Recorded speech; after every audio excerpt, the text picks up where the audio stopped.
Take care of problems at the first sign of trouble. Very important, guys. Some young teachers, and I was like this when I first started out, believe that if they just let it go for a while, it'll just stop. Whatever the behavior is. I can tell you that rarely happens. You know, I'll just forget about it and it'll just go away. Now, if you have that mentality, there's a lot of things in life that's going to be a problem. Okay? Taking care of the problem as soon as you witness it the first time is always the best time. Whether you're going to talk to the kid, or you're going to give them some kind of penalty, or it's gotten so far, or it's such a big, monumental kind of disruption that you need to call their parents, it's best to go ahead and do it now. You're going to save yourself and the child a lot of grief in the future, and also the school district, if you'll do it now as opposed to waiting till later. If you wait and things keep progressing, it could progress from something that's just a small disruption in your class to something that, quite frankly, is a criminal act in your class. Fighting, these types of things, where it gets situations between maybe two people and personalities start escalating and that kind of thing. So you want to take care of it as quickly as possible. Sometimes that's a problem because maybe you don't have time in the day to call their parents. Maybe you don't have time to pull them into your office and talk to them about the situation. But taking care of it right then and there is going to help you. And I think most of the administrators out there, if you ask them the same question, they would say the same thing. Take care of it now. This is a portion that certainly I really believe in, involving parents in the discipline. I have absolutely no problem calling parents. We've talked about this before. And I hope that you don't either. I don't enjoy it because every time, lots of times, whenever if it's about discipline technique, something that's going on with discipline with the kid, it's kind of a negative conversation. But if you know your parents, and like I told you before, most of them really love their kids. They want to have kids that are well disciplined and do their jobs. And if they knew some of the things they did in school, they would be absolutely appalled. Okay? So calling the parent is probably going to be a positive thing as opposed to a negative. There are some parents that you will call and some of them don't care. I called a parent one time and they pretty much just hung the phone up on me because there are parents out there that believe that it's your sole responsibility to take care of that discipline problem there at the school and not bother them whatsoever. That's few and far between. Those instances are rare. So I certainly suggest and recommend that you call parents when you think that it's suitable. Certainly a first offense, unless it's something really, really dramatic and something substantial, no, you probably don't want to call a parent. You don't want to bother them with every little thing because it is your job to manage your class. But if we're talking about things that are chronic, that you have tried to take care of, and you've tried everything and nothing is working, I've never had a problem calling a parent. And a lot of times they can take care of that. I know when my parents were called, they took care of that. Okay? And that, whatever the behavior was, that did not happen anymore. All right? So because of just the dynamic between me and my parents. And a lot of other folks have the same dynamic. So please don't be afraid to do that. For those of you that are going to be teaching elementary, a lot of elementary teachers, and this works mostly for the young kids, is they have a signal in their classrooms for students to focus on the lesson. For instance, and some of you may have seen this, I can't remember if this happened much with Ms. Dudenhofer, but when we were over there observing her, did she ever use a little signal for the kids to get quiet? I can't remember if she did or not. She's got a little bell tree up on that's stapled up to her board or something that I've seen her ring, and as soon as she rings it, that is the standard. Everyone is quiet. You know, when the kids are getting a little bit out of control and that kind of thing. Most teachers will have a sign or a sound that makes the kids know that things are getting out of hand and they need to be quiet. It could be clapping a rhythm. I've seen some teachers just clap a rhythm And those kids know as soon as they hear that, oh, we must be getting out of control. We've got to be quiet. And everything just hushes. Some of them have bells, whistles, slide whistle. It wouldn't surprise me if Ms. Dudenhofer uses the slide whistle also to denote times when they should be quiet and that kind of thing. So feel free to have some kind of standard sound or sign in your room that says, hey, this is kind of getting out of control. We've got too many people talking. We're not focused on the lesson. And it kind of brings everyone together. Does that work really well with older kids? Not so much. Certainly from, let's say, the age of 11 or 12 on, not so much. But especially the little kids who really don't know that they're talking, you know, because they're just, that's them. That's them. They like to be social, and they don't even realize it until you say something to them or give them a sign like that. So think about that if you're going to be in the elementary grades. This is more of a feeling for me. I know that it's shared by a lot of my colleagues and people that I have been privileged to teach with over the years. But chaos in the room leads to chaos in the lesson. And this has to do with the setup of your room. If you come to my office right now, it's really a mess. It normally isn't that way. I can't really stand up here and give you a great excuse for it being that way.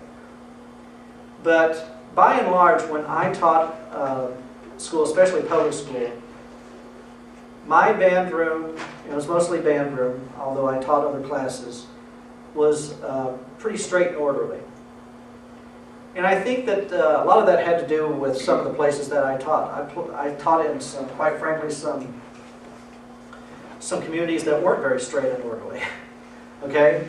There were places that probably needed more structure, and I believe the kids really enjoyed the structure because I didn't think that some of them were getting it in their personal lives. So the more I could keep it straight and somewhat straightened up, non-cluttered, and cleaned up, I always felt that that helped me with classroom management. I always felt that helped me with focus and the kids being focused on the lesson more or the rehearsal. And it really helped in several different ways. And I would suggest that you think about that too. If there's so much stuff that people can't keep their eyes off of it, if they are crowded, if you don't have enough space for the flutes, let's say the flutes is one of the instruments in the band that uses the most space. Obviously it's here. Okay? So they need a little bit more space than maybe a trumpet that's held here. For those types of instruments, is there enough space between the chairs? Do they feel like they can actually focus, or is their posture so messed up that they can't really play well or sing well? That's something that you've got to think about. And I think that you've got so much stuff in the room that's distracting. I don't think it helps the kids focus. I really don't. Sometimes it's like someone who may be a hoarder, and there's just stuff piled everywhere. Chaos, you know, chaos in the room leads to that chaos in the mind. And I think a cleaner room is better than having something that's really, really cluttered. And it's easy to do in a music room because there's so much stuff there. Let's move on to a scenario. Okay, I've got a couple of scenarios here that I'd like to pose to you, and I want you to help me. These are always kind of cool to take a look at and think about what you would do in this situation. So I've got a couple of things here, and I want to ask your opinion on. I'm going to give you a minute or two to think about. Then we're going to share what we would do. And you're going to put yourself in the shoes of someone who already has a job, who already is a teacher. Alicia is a talker. She starts talking to one particular student each time you stop the activity or start to speak. You have repeatedly called her on the behavior. This has been going on for weeks. Oh, one other thing, her dad is the district superintendent. Okay? Now, I'm putting you guys on the spot. What would you do? Well, first. I'm going to give you a minute or two. Just think about it. With Alicia. Now remember, this is something chronic. This is not a first time. That's what I've tried to get across here in the scenario. Okay? It's been going on for weeks. You've tried ways of keeping her from speaking and being disruptive. Okay? Think about it for just a moment.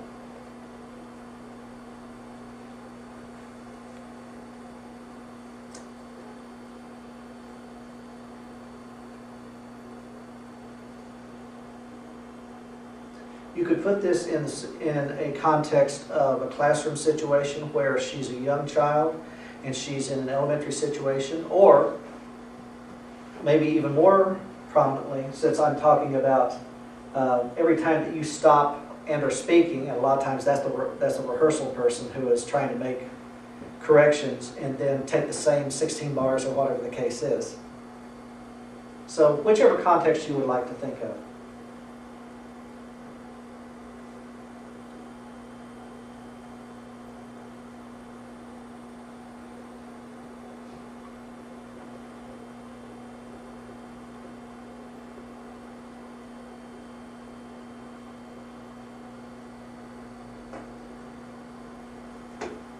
So Mitch, what do you think? What would you do after, obviously you've called her on it many times, you've asked her to be quiet. Next step. I would just simply follow the disciplinary policy. Okay. And the school's disciplinary policy. And I would just follow through that way.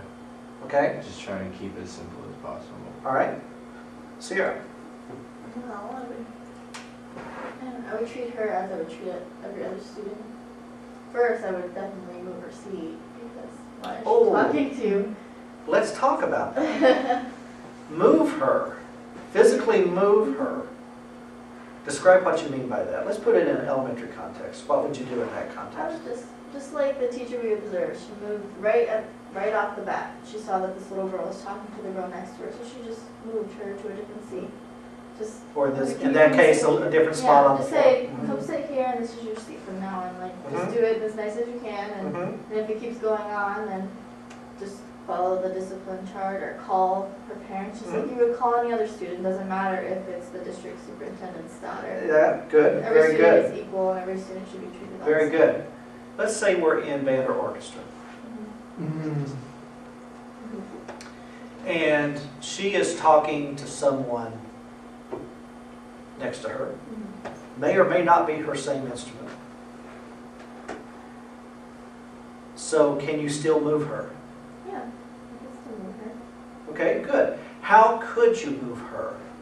Like, let's say she's a saxophone player. And there's, let's say, 4 alto saxes. And she's on the end and she's talking to a French horn player, let's say, or something like that. Move her to the front. You can move her to the front of that row? Line. Of that row? No, absolutely. I think that some people get all caught up that, wow, this is going to be really, really difficult if it's in band or orchestra. No, not really. I think that they're still, unless that they're one on apart, where if you move them, you're going to move them out of where they should be in the context of the balance of the ensemble. But if you've got a smaller, medium, large group, there's probably going to be more than one person in each section. You could, depending on where she is located and who she's talking to, you can at least take her one person down and still have her in the alto sax section. You understand what I'm saying, guys? You would have to have a very small band where it would be, wow, we're really putting her in a place where she can't be heard or whatever the case is. Yeah. And I remember in middle school we had this one kid who would just talk and talk and talk all the time. So my director removed him and made him go and sit into his office. And that kind of embarrassed him and made him feel, oh, well, I'm gonna, you know. Sure. And then he straightened it up. Yeah. Dan. What if there's only like 2 saxophone players, she's one of them, and the person she's talking to is the other saxophone player? Well, let's say there's 4 altos. On a medium-sized band, there's probably going to be at least 4 altos because kids like sax because they see it on videos. So there's usually several saxes. You can still, if she's on the end, you can pull her down to the other end. Even if she's in the middle, let's say there's 4, and she's one of the 2 in the middle, you can still have a person between whoever she's talking to and her. You know what I'm saying? Yeah. You can. It might be that you also have to move the other person to the other side of the section. But it can still be done and keep them in the same area that the instrument they're playing, I think. Yeah. So I've done that before. Just because they're playing certain instruments, they have certain numbers of personnel in their sections, it can be done. How about choir? Choir might be even easier because the fact that, And some schools, you know, they don't have any boys in the choir, but there's usually several people in a section, several meaning more than 6, that kind of thing. So there certainly could be some moving there. And I remember one time I did teach choir, there was a lot of that going on. A lot of the yapping. Nothing destructive, just a lot of talking in between. There's a lot of that kind of disruptive behavior. So moving, I have no problem moving older kids. Some people think it's only a young elementary thing where you just pull them over here. But I have no problem moving kids around if they are insistent on exhibiting this behavior in the ensembles. So keep that in your mind as you go. Scenario number 2.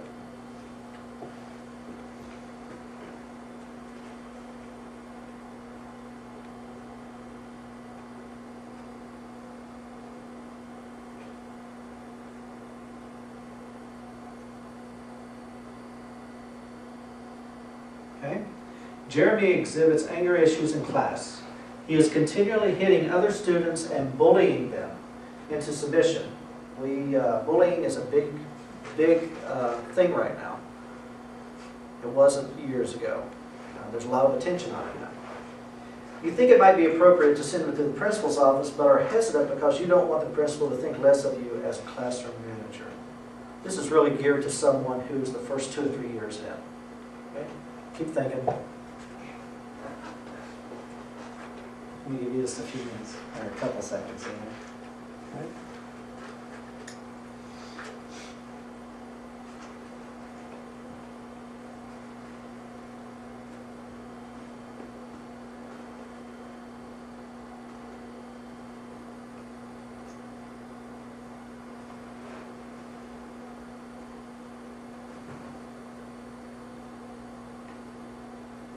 So a totally different scenario.